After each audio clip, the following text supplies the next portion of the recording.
Hadian ke Jingkhang ki executive member ka KHASI Hills Autonomous District Council de ki Port Panyat district ka Bhoi bakam shimla buram ka council da ka bakhang Khyrdep ka wai ka Khhyrdop lum Khajna ha dihar u deputy commissioner jong ka Bhoi Abilash Baranwal la Pynshai ba ka Jingkhang Khyrdep ka long kat kum ki kindon an ka jingbum ken snap ka KHADC Ubaranwal ula banjur baya ka ni ka jingle la le kat kum ki jing pitha jo ka sarkar ban ombo Khhyrdop lum Khajna ki surok ba national highway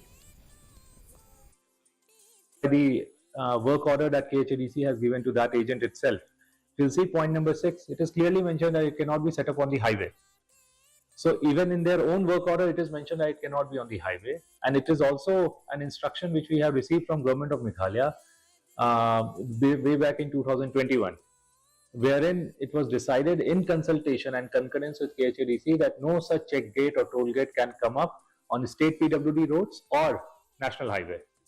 So there is a standing instruction from Government of Meghalaya. Their own order is also saying that it cannot be set up on the national highway.